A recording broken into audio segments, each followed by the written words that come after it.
जय हिंद दोस्तों, स्वागत है आप सभी का हमारे YouTube चैनल में। आज हम बीए सेकेंड ईयर भूगोल टॉप 10 क्वेश्चन पढ़ने वाले हैं जो लगातार ईयर्स में आपसे पूछ रहे हैं प्रश्न।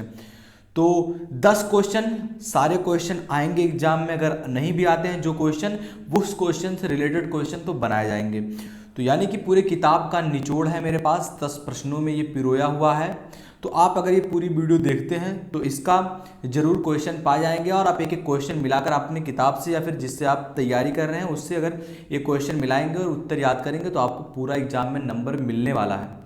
तो बिना टाइम को गवाए चलिए शुरू करते हैं। पहला प्रश्न हमारा कह रहा है कि आर्थिक भूगोल के अर्थ एवं विषय क्षेत्र की विवेचना कीजिए। ये क्वेश्चन समझ लीजिए रखा है आपके पेपर में, हर साल कभी भी हो, किसी भी यूनिवर्सिटी का हो, ये क्वेश्चन तो जरूर पूछता है। आर्थिक भूगोल अगर आपने चैप्टर लिया होगा तो अगर ये क्वेश्चन आपको नहीं आता है पूरा या आप कहीं नहीं पाते हैं बेहतर तरीके से तो हमारे चैनल पर जाइए। आपको बीए सेकेंड ईयर के आर्थिक भूगोल जो है चैप्टर, इस नाम से ये वीडियो डली हुई है, तो आप प्लीज़ जाकर देख सकते हैं। 16 मिनट की वीडियो है, सारा कुछ मैंने विस्तार में आपको बताया हुआ, तो आप प्लीज़ एक बार जरूर चेकआउट करना। ये आंसर आप पा जाएंगे यहीं पर। क्या कह रहा है कि आर्थिक भूगोल क्या होता है, इसका परिभाषा, अर्थ मतलब परिभाषा एवं विषय क्षेत्र की विवेचना कीजिए। तो आप ऐसे कैसे लिखेंगे इसे, पहले जो किताब का परिभाषा होगा उसे आप लिखेंगे या फिर जो अपने मन से जानते हैं परिभाषा वो आप लिखेंगे, 8-10 लाइन में लिखेंगे। उसके बाद आप 2-3 विद्वानों के स्टेटमेंट देंगे। उसके बाद जो इसका विषय क्षेत्र है, कितने भागों में बांटा गया है, सारा कुछ मैंने आपको डिस्कस किया है उस वीडियो में। अगर आपने नहीं देखा तो प्लीज देख सकते हैं। चलिए आगे बढ़ते हैं। हमारा दूसरा प्रश्न कह रहा है कि संसाधनों के सामान्यीकृत वर्गीकृत प्रस्तुत कीजिए। जो संसाधन होते हैं इनके क्या सामान्यीकृत, जो सामान्य रूप से इन्हें वर्गीकृत मतलब बांटा गया है, उनकी प्रस्तुति आपको प्रेजेंटेशन देनी है। तो ये क्वेश्चन 2003 से 2020 तक यानी कि लगातार ईयर्स में ये प्रश्न पूछा जा रहा है। तीसरा प्रश्न है, कह रहा है कि जल संसाधन संरक्षण के महत्व एवं संरक्षण तकनीकों की विवेचना कीजिए। ये इंपॉर्टेंट प्रश्न आपके लिए है और ये हर एक बच्चे को आना चाहिए, क्योंकि ये एक समस्या भी है, न केवल उत्तर ही है बल्कि एक समस्या भी उभरती हुई आ रही है हमारे देश के लिए और अन्य देशों में ये समस्या झेली जा रही है कि जल का जो संरक्षण है इसे कैसे करें और इसकी क्या महत्व है। जब तक आप वैल्यू नहीं समझेंगे कि जल की क्या वैल्यू है, तब तक आप यूं ही ऐसे वेस्ट करते रहेंगे जल को। तो आपसे गुजारिश है, एज ए टीचर मैं आपको बताना चाहूँगा, एज ए फ्रेंड समझ लीजिए कि आप जब जल को नहीं बचाएंगे तो फिर एक दिन आप खुद उस जल के लिए तरसेंगे, एक एक बूंद के लिए तरसेंगे। क्योंकि भविष्यवाणी की गई है कि 2025 तक भारत के बहुत सारे ऐसे क्षेत्र होंगे जहां पानी की कमी झेली जाएगी। आप कहते हैं कि बारिश तो होगी, समुंदर है इतना और बारिश तो होगी, तो जान लीजिए भारत में सबसे ज़्यादा वर्षा जो होती है वो मेनिसराम में होती है, जो कि मेघालय में स्थित है। वहाँ से 25 किलोमीटर दूर एक गाँव है जो कि अभी इस समय भी 2020-21 में भी वहाँ जल की कमी है। तो ये केवल पानी बरसने से नहीं होता है, जहाँ जल का भंडार है, जहाँ जल हमेशा मतलब बारिश के रूप में गिरता रहता है, वहाँ जब जल की कमी हो सकती है। तो क्यों जल की कमी, क्योंकि जल का स्तर है बहुत ही नीचे गिरता जा रहा है। ये एक क्रिटिकल कंडीशन है हमारे देश के लिए। पहले आप देखते होंगे 10 साल 8 साल, या अपने बाबा से पूछ लीजिएगा आप कभी कि जब वो कुट्टी कहते हैं ना, नल, हमारे यहाँ, हम लोग के यहाँ कुट्टी कहते हैं, 30-40 फुट पे वो पास हो जाता था और अच्छा पानी भी निकलता था उससे पीने लायक।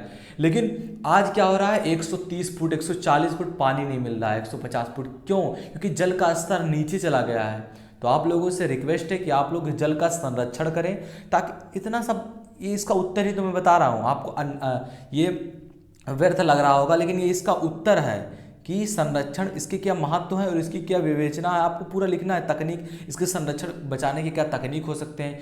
तो वहाँ याद नहीं आ रहा नाम, कहीं अपने प्रदेश में ही शायद तमिलनाडु में या ओडिशा में बहुत सारे ऐसे गांव हैं जहाँ क्या होता है, छतों द्वारा जब पानी वो बरसता है तो उसका संरक्षण, एक पाइप, यहाँ पाइप है तो गढ़ी में लगा दिए, यहाँ पाइप है नाले में लगा दिए। लेकिन वहाँ क्या होता है कि पाइपों को एक टैंक से जोड़ देते हैं ताकि वो जो बारिश का पानी सबसे शुद्ध होता है तो वो जाके वहाँ एकत्रित हो सके। अगर वो पीने लायक भी नहीं है तो उसका हम यूज आप जब चलाते हैं खेतों में तो उसके रूप में कर सकते हैं आप। तो जल का संरक्षण is very important for our generation. तो आप लोग कृपया इसे बचाइए। चलिए, भाषण इस पर बहुत ज़्यादा हो गया। तीसरा प्रश्न, इसका पूरा आंसर आई होप पूरा लिस्ट लेंगे आप। अगर आपने अपने तर्क वितर्क करके सोचेंगे तो और ज़्यादा बढ़ाकर इसे लिख ले जाएंगे। चौथा प्रश्न क्या कह रहा है कि विश्व के प्रमुख मत्स्य उत्पादक क्षेत्रों की व्याख्या कीजिए कि यहाँ मछलियाँ सबसे ज़्यादा पाली जाती हैं। तो सबसे ज़्यादा मछलियाँ पश्चिम बंगाल और तमिलनाडु में बेसिकली, क्योंकि वहाँ के लोगों का व्यवसाय ही है मछली पालना, क्योंकि वो लोग इसी पर निर्भर रहते हैं और उनका व्यवसाय क्या कहते हैं उसको, कि हम लोग का खान पान यहाँ क्या है, ये हम लोग दाल चावल खाते हैं हमारे उत्तर प्रदेश के लोग, और वहाँ क्या होता है मछली और भात वहाँ के लोगों का ज़्यादा खाते हैं, वहाँ लोग खान पान इसी से ज़्यादा है। तो वहाँ के क्षेत्रों की आपको विवेचना करनी है, व्याख्या करनी है, क्या क्या चीज़ें होती है, सारा कुछ यही लिखना है। चलिए आगे बढ़ते हैं। पांचवा प्रश्न क्या कह रहा है कि विश्व में गेहूं उत्पादक क्षेत्रों का वर्णन कीजिए कि विश्व में सबसे ज़्यादा गेहूं कहाँ होती है। तो भारत में शायद गेहूं सबसे ज़्यादा होता है, चीन आता है, चीन शायद दूसरे नंबर पे आता है। किताबों में बहुत अलग अलग तरह से डिफिनेशन दिया रहता है तो कन्फ्यूज रहते हैं, लेकिन भारत में सबसे ज़्यादा चावल गेहूँ होता है। तो आप लोग ये ध्यान में रखेंगे। और इसके क्या क्षेत्र होते हैं, उत्तर प्रदेश, पंजाब और बिहार हो गया, तो ऐसे जो क्षेत्र हैं यहाँ सबसे ज़्यादा गेहूं उत्पादक होता है। तो आप लिखेंगे ये, और किस तरीके की मिट्टी उट्टी चाहिए आप ये सारी चीज़ें लिखेंगे। दोमट मिट्टी की आवश्यकता होती है, अगर इस पर बाढ़ आ जाता है तो फसलें नहीं उगती हैं, क्योंकि वहाँ बालू वाला मिट्टी आ जाता है जो कि नदियों द्वारा आता है। तो आप ये सारा कुछ लिख लेंगे। चलिए आगे बढ़ते हैं। हमारा अगला प्रश्न है नंबर का, कह रहा है कि विश्व में चावल उत्पादन तथा वितरण जो इसका होता है, इसके हेतु भौगोलिक कारकों की परीक्षण कीजिए। मतलब कि चावल कहाँ होता है, इसका कहाँ वितरण होता है, और इसके भौगोलिक कारक क्या हैं, कैसा मानसून रहे तब ये उगते हैं, कौन से महीने में होते हैं, और कैसे इन्हें उगाया जाता है, कितना टेम्परेचर, कितना पानी, सारा कुछ आप लिखेंगे ये। तो इसके अंतर्गत ये आ गया। आगे बढ़ते हैं। सातवां प्रश्न क्या कह रहा है कि वान थ्यूनेनहैग द्वारा प्रतिपादित कृषि अवस्थिति सिद्धांत का आपको वर्णन करना है। ये इंपॉर्टेंट प्रश्न है, मैंने जब इसका रियलाइज़ किया, पढ़ा ये प्रश्न, तो बड़ा ही इंपॉर्टेंट आपके लिए। अगर आप कहेंगे तो इसका एक पर्सनली वीडियो बना दिया जाएगा जिससे आप आसानी से ये समझ पाएँ। अगला प्रश्न 8वां नंबर का कह रहा है कि विश्व में कोयले के वितरण एवं उत्पादन का विवरण दीजिए कि कोयले का कहाँ कहाँ वितरण होता है, उत्पादन का उसका उत्पादन होता है कहाँ और कौन कौन। तो जहाँ पहाड़ वहाड़ होता है वहीं से सारी चीज़ें निकलती हैं। कोयले से बहुत सारे कीमती चीज़ें भी निकलती हैं, जैसे सोना हो गया, हीरा भी यहीं से निकलता है, कोयले के थान से। कोयला कहाँ से बनता है आप लोग जानते होंगे कि जब ज्वालामुखी का प्रवाह होता है, ज्वालामुखी फटता है तो वहाँ से निकलते हैं तो कोयले बनते हैं। कोयले में से उसी में से ज्वालामुखी या कोयले को आप कह लीजिए, उसी से बहुत सारी तत्व निकलते हैं, तो बहुत सी जहरीली गैसें भी निकलती हैं। तो सारा कुछ आप ये लिखेंगे इसके बारे में। तो ये हो गया 8वां प्रश्न आपका। 9वां प्रश्न क्या कह रहा है कि विश्व में बॉक्साइट उत्पादन का प्रतिरूप विवरण दीजिए कि विश्व में कहाँ कहाँ बॉक्साइट उत्पादन होता है। तो ये बॉक्साइट को जब निकालते हैं तो ये बॉक्साइट यूज के लिए नहीं होता है, मतलब कि इसका तुरंत यूज आप नहीं कर सकते। इसका पहले शुद्धिकरण किया आता है, तो शुद्धिकरण किया आता है, फिर उसके बाद और 3-4 यंत्रों द्वारा शुद्धिकरण के तत्पर आप इसे यूज में लाते हैं। तो बॉक्साइट ये हो गया आपका। अगला है 10वां प्रश्न की तीसरी दुनिया में औद्योगिकीकरण की संभावनाओं और समस्याओं की व्याख्या कीजिए। तीसरी दुनिया का क्या तात्पर्य रहेगा आप लोग जानते होंगे, अच्छे समझते होंगे।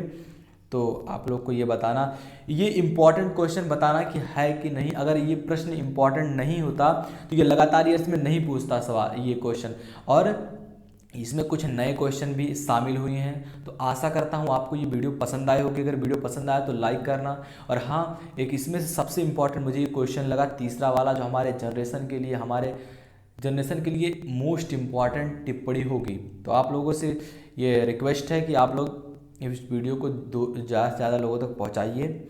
और अगर आप चाहते हैं किसी और सब्जेक्ट पर या फिर भूगोल पर ही और हम इंपॉर्टेंट क्वेश्चन लाए तो वो बताइए, या फिर इसमें से किसी प्रश्न का उत्तर आप ऐसे, जैसे आपको दूसरा प्रश्न नहीं आता है तो आप दूसरा प्रश्न का हेडिंग डालेंगे और बोलेंगे कि सर ये क्वेश्चन नहीं आता, प्लीज़ इसका एक वीडियो बना दीजिए। तो पूरा उसका एक वीडियो बन जाएगा। जिस प्रकार से पहले क्वेश्चन का जो क्वेश्चन था आर्थिक भूगोल के अर्थ एवं विषय क्षेत्र की विवेचना कीजिए, इसके बारे में मैंने आपको सारा कुछ एक वीडियो में बता दिया गया है। 16 मिनट का वीडियो पूरा बना है और सारा डिफिनेशन, सारा कैसे क्वेश्चन आता है, आप एग्जाम में कैसे लिखें कि आपका एक भी नंबर ना कटे।